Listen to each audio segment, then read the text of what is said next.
What is going on, you savages? Welcome to the show. I am predictably excited about today's episode. As you can imagine, I generally am. Anyway, before we dive into that, got to hit all the stuff first, right? So youcoachu.com, right? That's you-coach-u.com.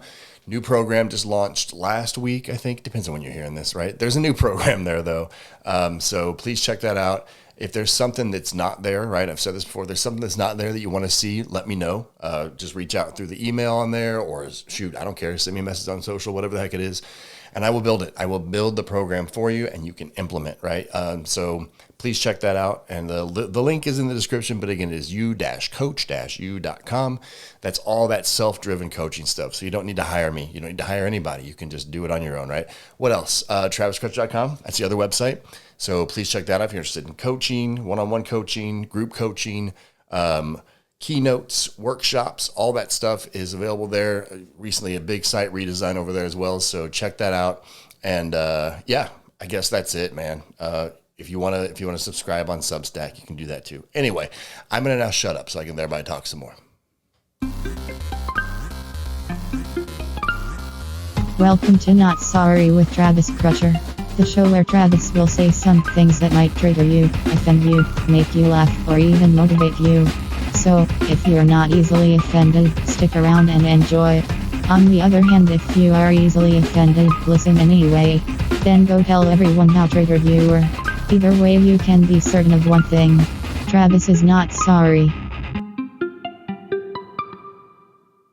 All right, here we go. So, like I said, I'm excited about today's episode. I'm excited about today's episode because I've been having some conversations recently. I'm booking out next year, right? And so people are asking questions about when you work with teams, what kind of results can we expect? And I've had to kind of give this explanation, and it dawned on me maybe I should just do a show about this, not so that everybody who's in the planning space can hear it, but so you guys understand, and maybe there's some nuggets you can take away from it, right? So we're going to talk about results, right? Because that's the question everyone asks, what kind of results can I expect from my team? And I can give you, statistics based off of previous work done, right? But that doesn't really answer the question. So when we talk about results, right? And I'm talking real results, okay? Not intentions, not vibes, not like that, oh, we had a great session. No, I'm talking about actual results, right? Because I work with a lot of teams, right? A lot. Different industries, different cultures, different levels of performance, right? So there's a ton of variables. But here's what's interesting, right? Some teams get incredible results. They change fast. They sustain it. They become sharper, healthier, more aligned, more effective, just across the board better. Some teams, okay, honestly, some teams might be worse at the end of our time together. And so the easy story there would be maybe the coach is inconsistent. Player, I promise you, I am not inconsistent. That is not it, okay? The concepts work. The strategies work. The principles work, right? I am living proof of the receipts, right? There's proof. There's evidence. These things work. So what's the difference, right? What's the difference between the team that gets results and the one that doesn't? It's not the content, okay? I'm here to tell you, friends, it's the team. Because results don't come from information. Results come from implementation. There's a big difference, right? And implementation requires something that most people don't want to give up, okay? And that thing is their ego. And you've heard me talk about ego before, but it is a killer in this particular context, right? So basically there's two types of teams that I see, okay? There's team number one, right? And these are those driven teams. And I don't mean they say they're driven. I mean they actually want to be the very best, okay? And by any means necessary, right? They want to win. They want to improve. They want to raise the standard. They want to build something they're actually proud of, right?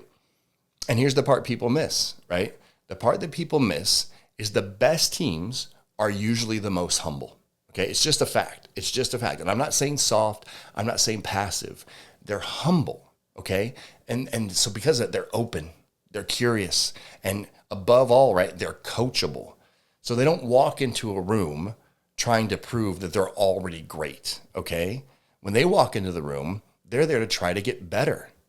So when they hear a new strategy, a new idea, some new framework, they don't fight it, right? They don't fight it. They devour it, dude. They are just insatiable. They take it, they test it, they implement it, they adjust as necessary. And then the bigger part of that is they hold each other accountable, right? They build new habits, They create lasting change.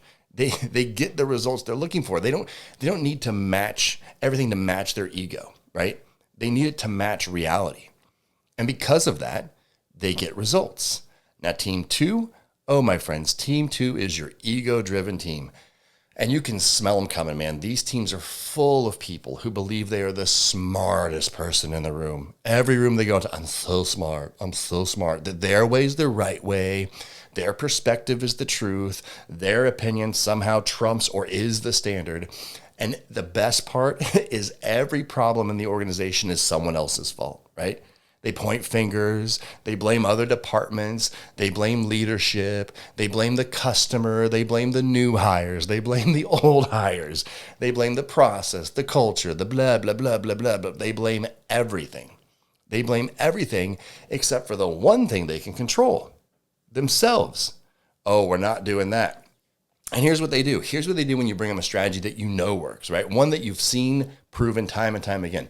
They don't ask the question, oh, how do we implement this? No. They're quick to tell you why this won't work. Oh, well, that's not going to work here because, right? They don't look for application. They look for exceptions, because those exceptions are how they're going to keep doing the same thing they've been doing, because ultimately they don't want change. They don't want it. They want confirmation that they're already right. And so they change nothing. And then the collective begins to act shocked. Well, why is nothing changing? Because you're not changing anything, all right? Like, let me be blunt. I'm going to be a room full of people like that is not going to get good results. They're just not, friends. It doesn't matter. It doesn't matter who you hire. It doesn't matter what new program your company buys them. It doesn't matter how good the coach is. It doesn't matter how proven the strategy is. None of that is going to make any difference. If the team is committed to ego over improvement, they will keep running the same broken plays over and over again. And then they'll do what they always do. They'll blame somebody else. They'll blame the playbook. They'll blame the coach. They'll blame the speaker. They'll blame anybody but themselves. So humility is the gateway to every result, right? Every result. It's not thinking less of yourself. Okay. Humility is being honest about yourself. Humility is the ability to say things like, maybe I'm wrong. Maybe my habits are part of the problem. Maybe I've been defensive. Maybe I need to learn. Maybe I need to change. Whoa, right? Maybe I need to change. Without humility, you cannot learn. You just can't. And without learning, guess what else you can't do? You can't improve. You'll never guess what? Without improvement, you don't get results. It's weird. It's weird how that shakes out, right? So when people say they want results, but they refuse humility, what they're really saying is I want results without change, okay? That's not how reality works, friends. That is not how reality works, okay? And it's self-protection. All that is self-protection. That's our real enemy, right? Ego teams aren't just arrogant, dog. They're afraid, because humility requires risk. Ooh, right? Humility requires you to admit maybe you've been doing it wrong. It requires you to stop blaming, which is very difficult for people in this modality. It requires them to take ownership. Humility requires you to be accountable. And what that does, right, is it threatens the identity they've built. So they protect it, right? They protect themselves. They protect this ego. They protect this narrative. They protect their image, their status, right? They protect their story, and they protect their excuses. And in the process, they sacrifice results. They would rather, it's crazy, they would rather be right than be better. And that is the death of every freaking team. Okay? So, a simple equation. If you want real results, there's a simple equation, right? Results equal humility plus introspection plus buy-in plus execution plus accountability. Okay, not one of those, all of those are necessary, because humility, it opens the door to listening. Okay, introspection, it shows you what needs to change. Buy-in, that's going to align the group to something bigger than their individual preferences. Execution is going to turn those ideas into reality. Accountability keeps it from dying after the workshop or the keynote or whatever the hell you had fades, right? And if any of those are missing, results are going to suffer. And if humility is missing, everything else collapses. Everything, because you can't introspect if you're always blaming. You can't have buy-in if you're always resisting everything. You're not going to be able to execute if all you do is debate everything to death. You're never going to be accountable if you're always the frickin' victim of things outside your control. And look, dog, this is one of those principles. This is ancient. This is ancient because it's true, right? And I've got to do it. You know me, right? Proverbs 11:2, right? It says, when pride comes, then comes disgrace. But with humility comes wisdom. Wisdom is what produces results. Pride produces excuses, conflict, stagnation. So if a team wants results but refuses humility, guess what? They're choosing pride. And pride always has a bill, right? Always has a bill. So do a self-audit, right? If you're leading a team, audit them this way, right? If a team wants to know which type they are, simple audit. Just be honest. Ask these questions. And when you ask them, answer it like an adult, okay? Number one, right? When feedback shows up, do we get curious or do we get defensive? Two, do we talk more about solutions or more about who's to blame? Do we leave sessions asking, how do we implement? Or are we going, well, here's why it's not going to work here, right? Do we have a shared standard or do we have a collection of opinions? Do we hold each other accountable peer to peer, right? Like, or do we wait for leadership to enforce frickin' everything? And do we measure results or do we measure effort and intention? And if the honest answers point to defensiveness, blaming, exception hunting, that's not a coaching problem. It doesn't matter who you hire. They're not going to fix it. That's a character problem. And character problems don't get fixed. They don't get fixed with more information, another keynote, another workshop. They're not going to get fixed with another self-help book. They're not going to fix anything. They get fixed with ownership. Ownership. So if we're missing that, right? If you want real results, stop hiring help and then fighting the help, okay? Stop bringing in outside perspective and then defending your broken system like it's your child, okay? Stop pointing fingers and start looking in the mirror a little bit, because without humility, without introspection and buy-in into something larger than yourself, no positive change is possible.